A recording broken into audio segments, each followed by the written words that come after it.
So I'm pretty happy with the way it turned out. It looks good. The fingerings all feel good. It's easy to hold.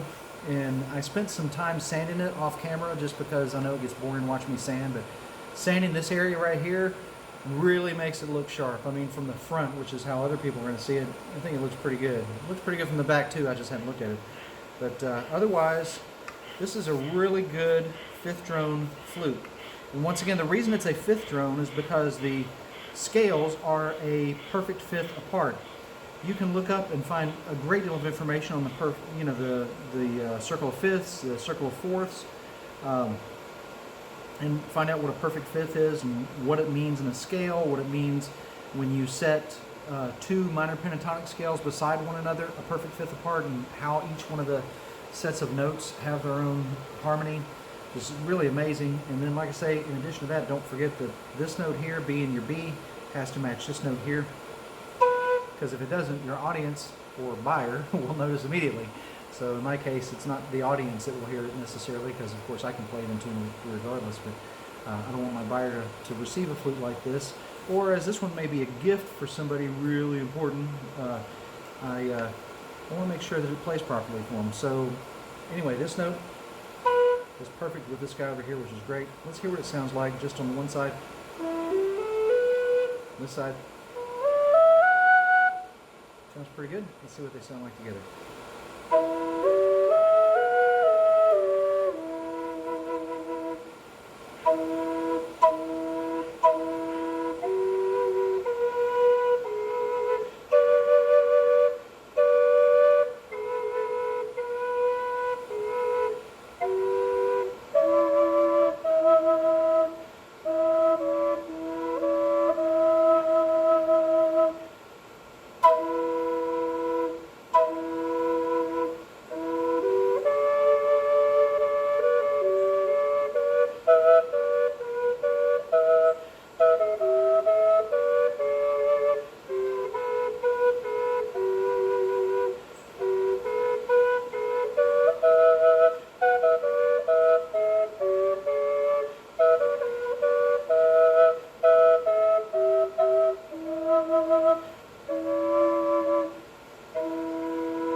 Sounds pretty cool. Anyway, I think this guy turned out really great. Hopefully it's going to be a well-received gift for my friend that you guys might eventually get to find out who it was. I always say that kind of stuff, don't I?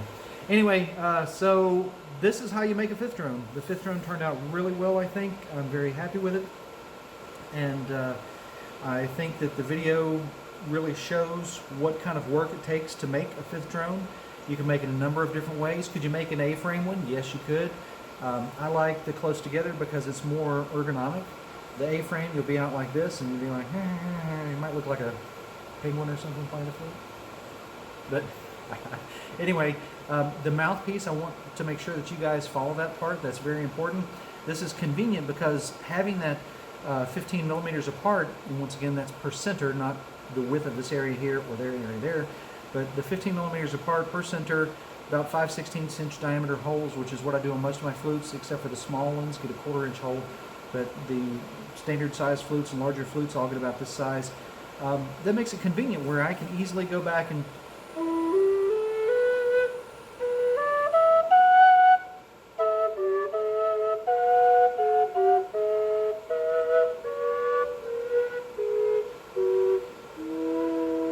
allows me to switch back and forth from one side to the other conveniently. I'm not spreading my mouth so far apart, which a lot of people, especially new drone flute makers, have a tendency to make the holes really far apart, thinking that they need to be far apart so you can get to them. Yes, you do need to be able to get to them, but a harmonica is like a millimeter apart, and we all learn to play harmonica like that, so you can learn how to play it even if it were only a millimeter gap in between these two mouthpieces. But the reason I do it this way is because you don't want it to spread so far that you start salivating. As I've talked about in a lot of my videos on how to keep your flute from wetting out, having a drone flute that has a really widespread mouthpiece instead of, standard or normal spread like this thing does, which is kind of a, you're not opening your mouth really big, you're kind of playing it like that. it keeps it from wetting out so badly. So there's a lot of tricks as a flute maker that I do to keep my flutes from wetting out. You know that I burn my tracks in, that I use oil instead of lacquer. Lacquer doesn't, you know, it dispels water, yes, but it also collects it because of the surface tension on it, whereas the oil is more likely to express, and in some areas may absorb. I mean, it works a lot better anyway, long story short. So the size of the mouthpiece, not spreading them apart too far, anyway, apart too far also helps. Oh boy, I am so glad we have that new anti-wobble camera holder there. Yep, anyway, a little joke. But so that you don't have a fart and a par up here, you know, is that camera wobbling? So it's really a good idea to know what you're going to do before you do it. Boy, she's still laughing at me. Let's see.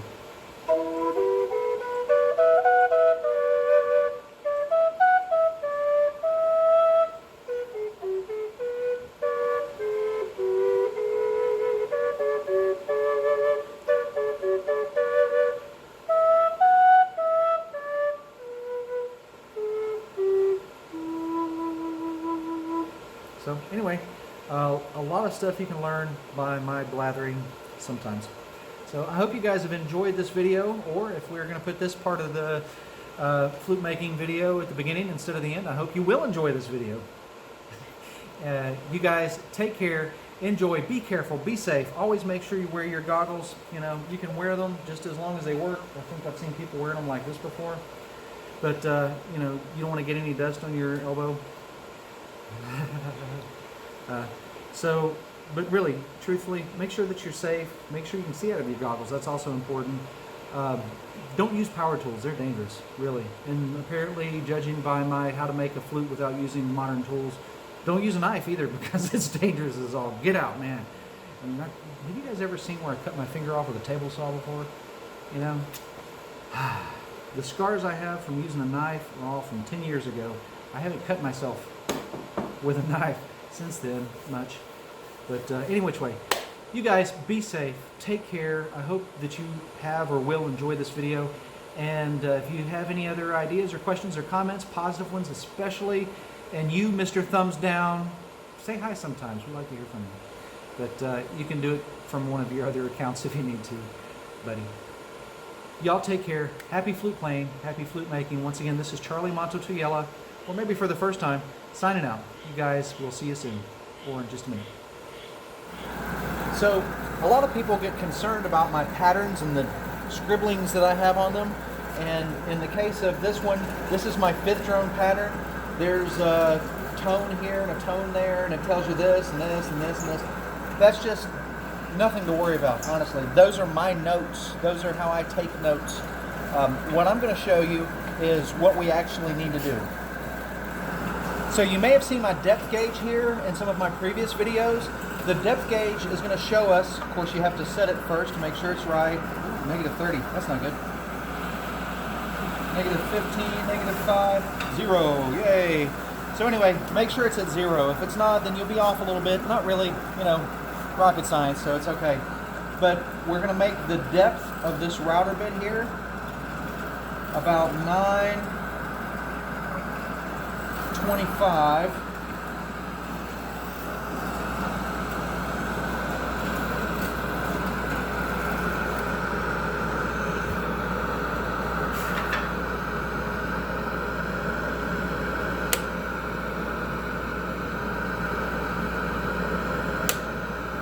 There we go, 9.25. That's how deep it's going to be to make the B portion of this drone. 3/16 is the setting of my fence, my back fence here of the router table, and 9.25 millimeters. This is inches, that's millimeters. So 3/16 of an inch back and 9.25 deep is how we're going to make the B side of this drone. The 3/16 is actually going to be the wall thickness of the drone. So if you haven't seen my other drone making videos, please be sure to go back and check them out, and you'll learn more about basically the whole process of making a drone. But for those who are advanced enough to make a drone, and now you want to make a 5th drone or some other type of drone, some other harmonic tone level, you basically want to make one side one size, and then the other side will make the other size. We'll talk about that in just a minute.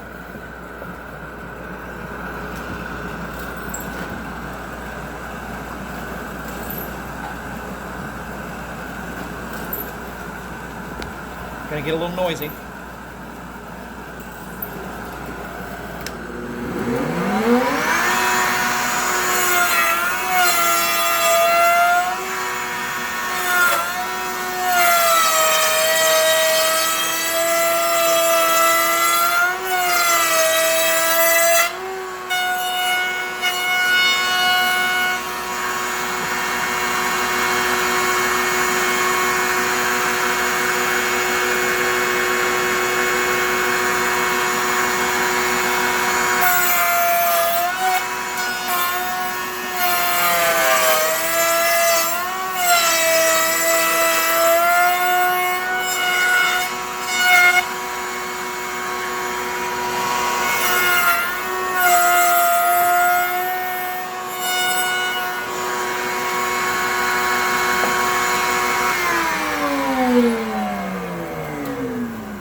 Okay, one other thing that people are always asking about are the markings on the backboard of my router table.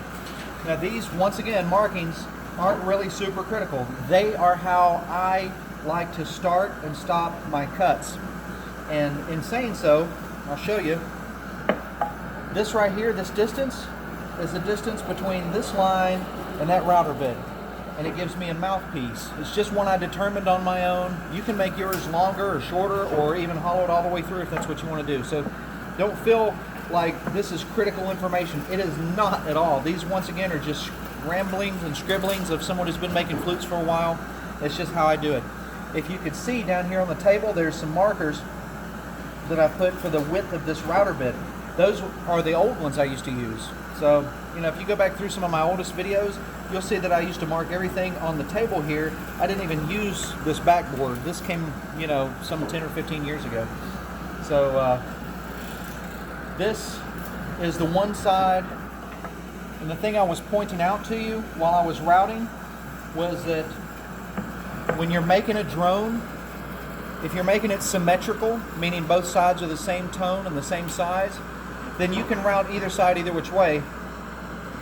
But when you're making one that's two different size chambers, you have to be sure that you route this side in that size, and then flip it over specifically to route the other side in that side, so that they line up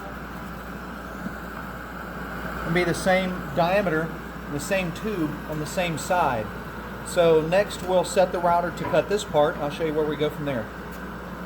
Once again, referring back to my chaotic scribblings here, an E has a fence at 3/16 and at 7/16, and that's at 1085 depth. Then we set the fence to 1/4, and then we set it to 3/8. So these are all separate passes. We pass first at 3/16 and 1085, and then once we do both pieces of wood on the same side at that level, then we move it to 7/16 and 1085 deep. And then after we're done with those two passes, we come back and set the fence to 1/4 deep and run it at 12.5. And then we set the fence to 3/8 deep and run it at 12.5. And it's going to make more sense while I do it, which is why I'm going to show you. But this is 4 separate passes on one side of the drone versus one pass on each side, or rather each half of one side of the drone. 4 separate passes on one half. It gets really confusing. Anyway, I'll show you. 1085 depth.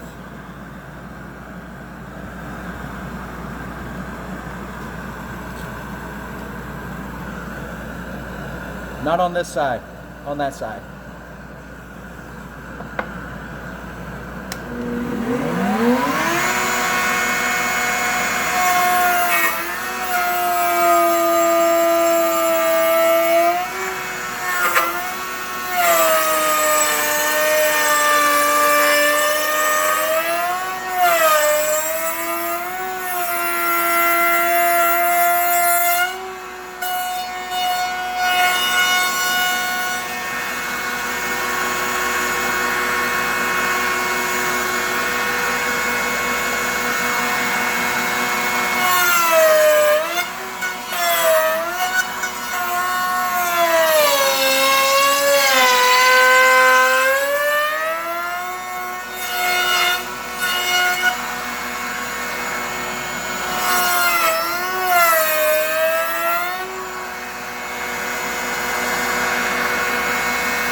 notice that side is deeper than this side.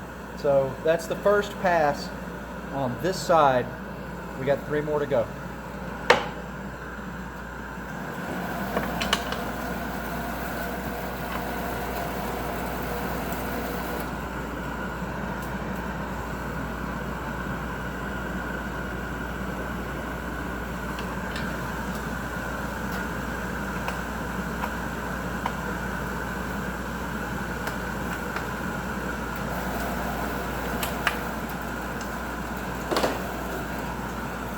Okay, so now I've set the fence back so that it's at 7/16. And of course the reason I do that is because we need to cut, well, this one's a little crooked, they're offset. I'll show you how to fix that in a minute. Let's use this one. So we have one side that's deeper than the other, and with the deep side we need to take it inside a little bit more so that it's a little wider. Wider is really kind of important, so that's where we're going to go next. When in doubt, you can always look in there to see which side is deeper. This side's deeper.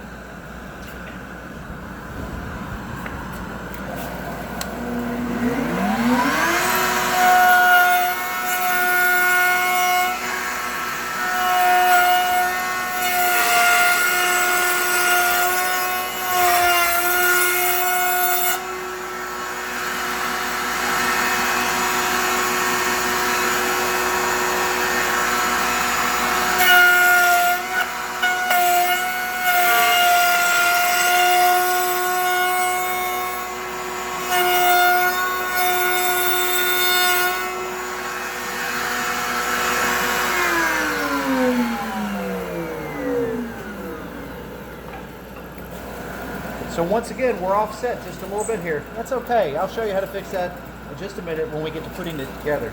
But now you can see that we have 2 sides that go together that are wider than the other sides that meet together. See? And these are all of one depth and these are of another depth. So the next thing I've got to do is I've got to go in and change my fence to the 1/4 inch and change the depth to 12.5 millimeters.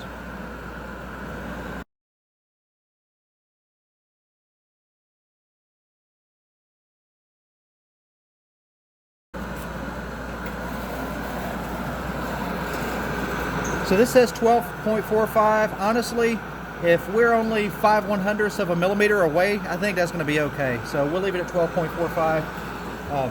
And then this is for the last 2 cuts on the east side, which are at a 1/4 inch fence, 12.5 deep, and then we'll come back and cut it at 3/8 and 12.5. Once again, make sure you're cutting it on the fat side over here, okay?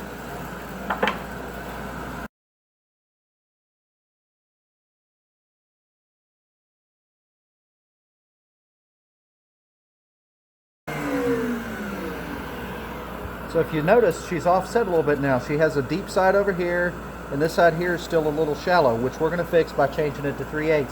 But you can see some other pieces of material in here that are kind of offset. That's because of the depth of my bit, how much of it's cut that I'm able to do at one time versus how much I actually had it set to cut. So this thing is supposed to cut almost 11 millimeters deep, but it's actually about 10 3/4. So yeah, it's all good. You know, just kind of work with what you got, and then I'll come back and clean this up. But you can watch me do the last bit, and then I'll show you how to drill it, what to mark it for. Once again, this is for a 5th drone that's an E and a D, or excuse me, E and a high B. And I keep saying what you should do and what you can do. I'm not telling you to actually make this yourself. I'm showing you how you can make it, and if a skilled woodworker is prepared to devote some time to this crazy craft, then you're absolutely welcome to. But you got to always be careful of your hands and your fingers, and you know, wear safety gear. And this right here is really important. Most of you don't know it, but I have ringing in my ears because, you know, since I was, I don't know, probably about 15 or so when I started using a router, I didn't always wear hearing protection, so my ears have been ringing for a long time, and I wear this so that it doesn't get any worse. Anyway, it's very important to be careful.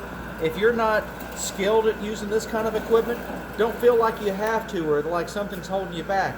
There's about 100 different ways you can do this same thing that I'm doing right now, with everything from hiring somebody else to do it to which is probably the safest way for you anyway, might not be for them, but hiring somebody else to do it, to using a draw knife that I've showed you in the past that you could use.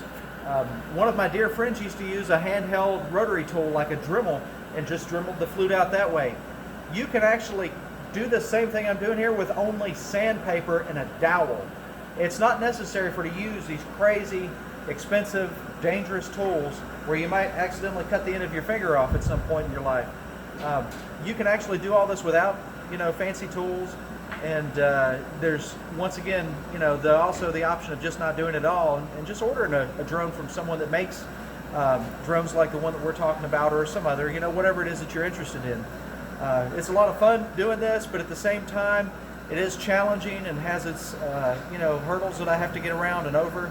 And, once again, it's quite dangerous. So I'm not suggesting you do it, especially not the way that I'm doing it. But if you were, this is how you do it. So that's why I have my little disclaimer I like to add in there. The next thing we have to do, like I said, is go and change the setting of the fence back to 3/8, and then we'll leave the depth at the 12.5 or 12.45 we're currently at. We've got to set it back to 3/8 to get that a perfectly round shape in there for the E side of the flute. So I'm going to change that, and we'll make our last pass, and I'll show you how to drill it out.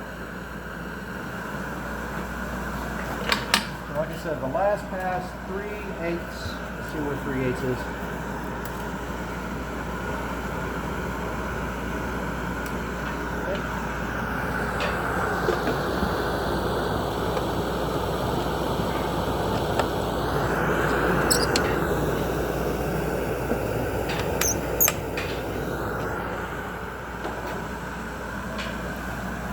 And a lot of people might be thinking to themselves right now, why don't you just use a router bit that is the size of your circle that you're trying to cut out?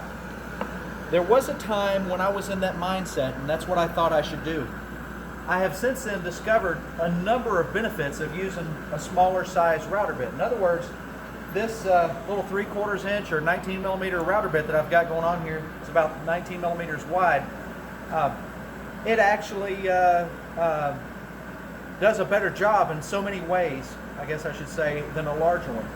When I was younger, I would make flutes that were bigger in diameter, the larger inside diameter, with a larger diameter router bit. But I noticed later on that I burned up a lot of routers doing that. The smaller the bit, the less stress it puts on the router because the less surface friction that it has up there. Also, if you know how to do it this way, you can make a perfect circle inside of the flute, a perfect, round hole inside of the flute. Not that it has to be perfect. A square flute will play just like a round one will, for the most part. I mean, there's some minor differences, but you can actually. We have a video about that too. It's just not published yet. You guys will like that.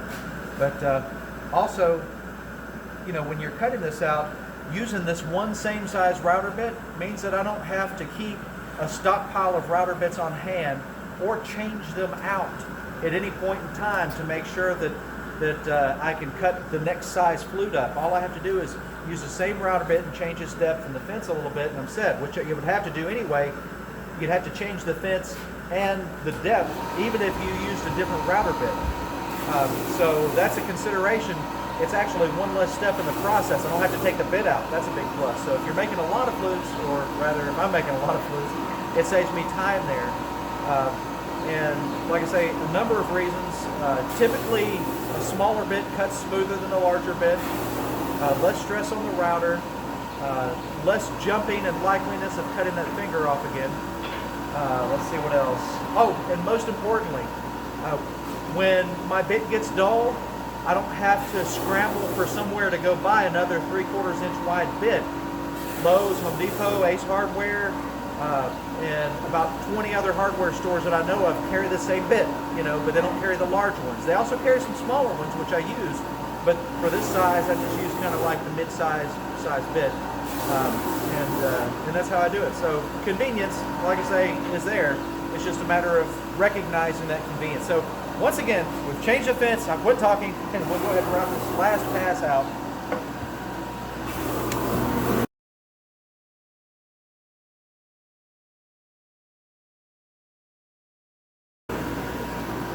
Now that's pretty round, and it's the right width. It's the right diameter that I need it to be. And you can check it with a caliper. It's about, what is it? Let's see here, 7/8 or so. Give or take. Let's do that. Let's double check this. I forget what size the inside of an E is. I think they're 7/8. It's true. That should be it. A little bit bigger than 7/8. Yep, just about an inch, which is great. So we're looking at just a little bit below an inch, 13/16, 1 inch, 7/8 is what I have in my book, which makes a really great E. And then the little guy over here,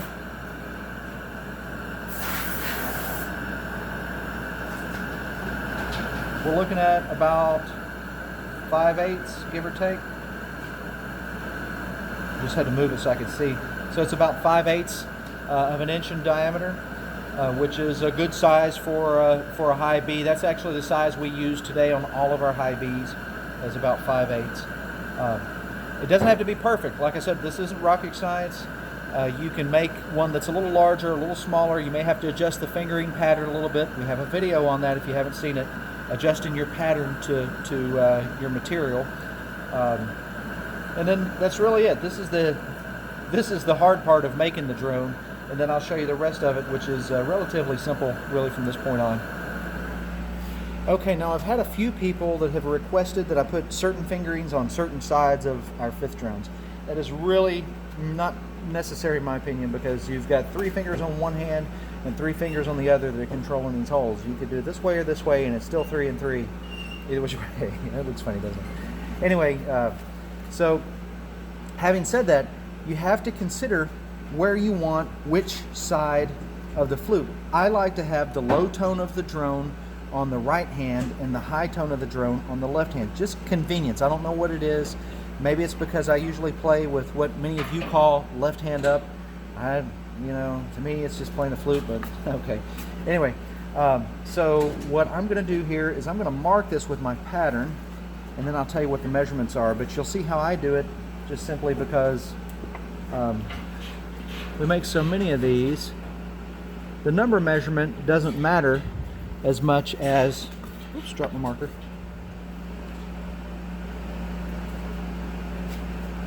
Okay, that's how you know this is a real video and not a fake one. But anyway, Area 51 flute making. So I marked everything basically with where that goes versus the top up here. You can see the sound hole lines up right there. And then that's it. That's on my fifth drone pattern. Not something you have to worry about. Like I say, if you're making one of these, gosh, don't even do that. Oh, and the most important measurement I didn't tell you. Let's talk about how long this thing is. And somebody's shaking their head. Finally. So we're looking at about 23 inches. Now, most of you probably know, even if you've been on my website and looked around, that our E flute is about 22 inches. I usually wind up cutting off a little bit, but if you don't, you want to make sure that it's big enough. It's like my dad used to say, it's easier to cut more wood off than it is to put it back on. And there's ways to fix it if you cut too much off also, so don't feel bad about that. But anyway, so we're looking at about 23 inches long, and then the width of this dude is looking at about 2.5. It's really more like 65 millimeters, which is about a millimeter bigger than 2.5, but we'll say, I guess 65 millimeters is a good measurement. So 65 millimeters wide and about 23 inches long, or roughly 585 millimeters if you want to go that way. So where these fingerings go, now of course this part here, you could kind of move it around and make this longer and do all kinds of crazy stuff. That's just kind of a rough estimate. What we really need is the length of this area here to be roughly 480 millimeters, or roughly 19 inches. That's what we really need.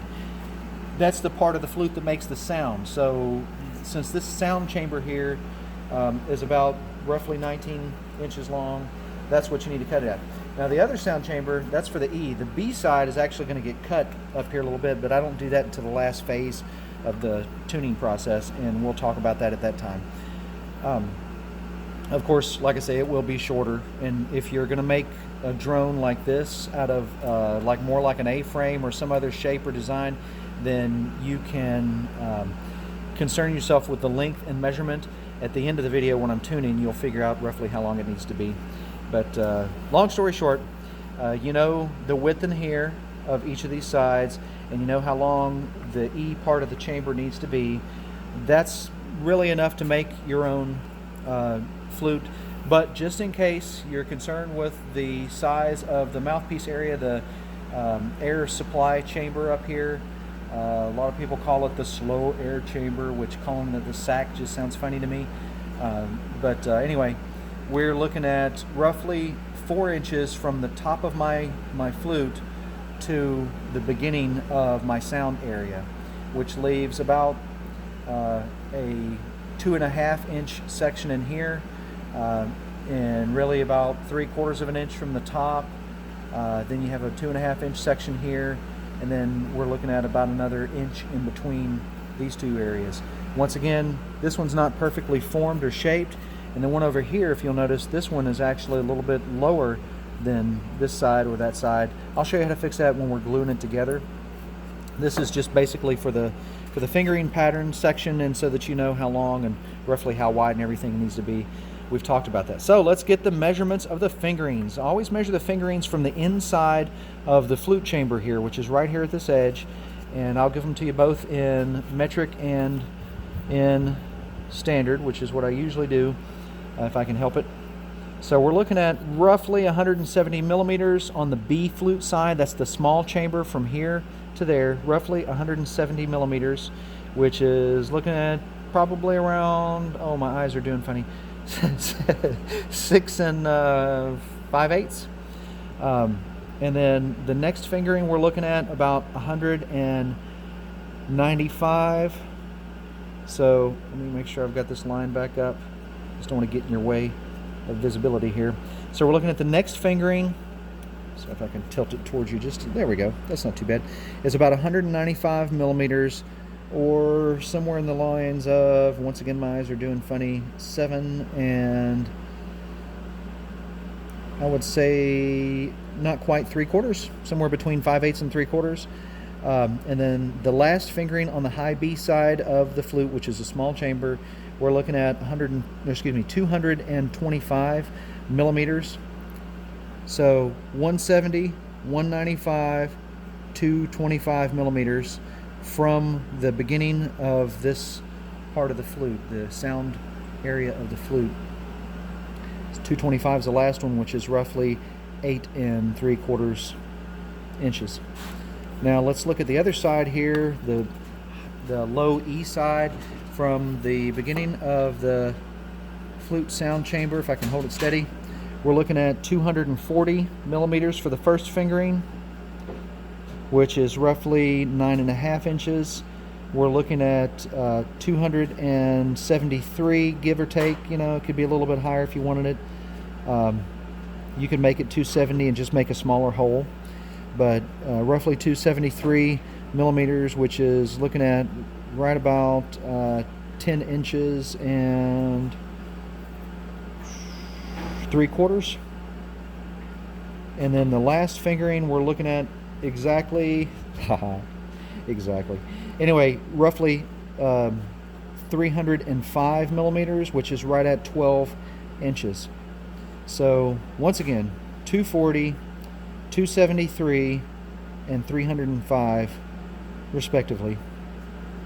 And we're going to drill those out. I'm going to drill some holes up here for the sound holes and the air supply holes. I'm not going to drill this out yet. If you're doing this all by hand or with a hand tool, that'd be a good time to go ahead and mark those in there and get your mouthpiece area lined up. But I'll show you how I do it, because just it works much better for me, and it helps you predict how the flute is going to play and all these kind of things much better. So next, drilling. Then I'm going to use my mortise to drill these holes out, just because I have one. We could drill it out with a round drill. Okay, so the mortiser here is a little loud. Well, it gets loud in your ears anyway when it's real high pitched and squeaky. There we go.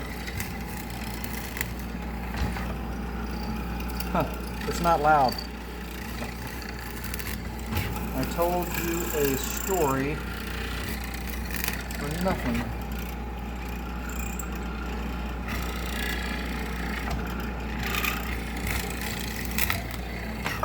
No matter if they're round or square, I usually make the holes in about the middle of the chamber there, and then of course I try to get them at the same location, left and right and up and bottom, top and bottom, all that kind of mess. The next thing we're going to do is burn these areas out. Well, I guess I should probably show you how to change this to the right size, and then we'll burn them out and then glue it together.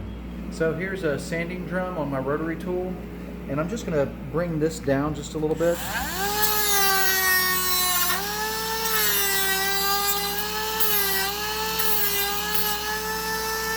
Likewise,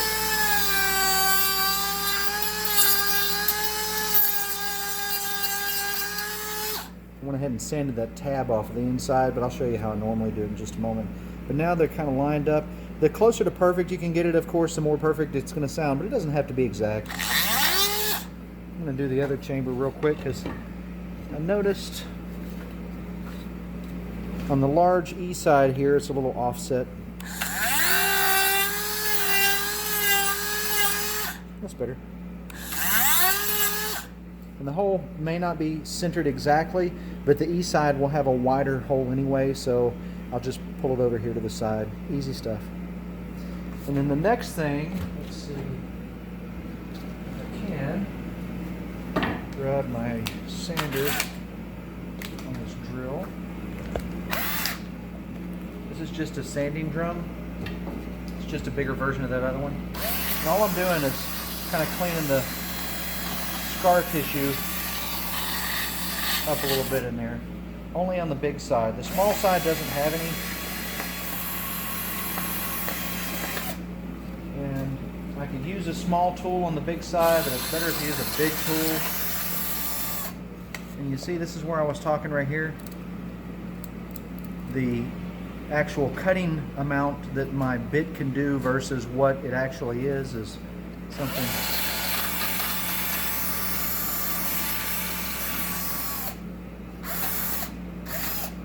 Okay, and there we go.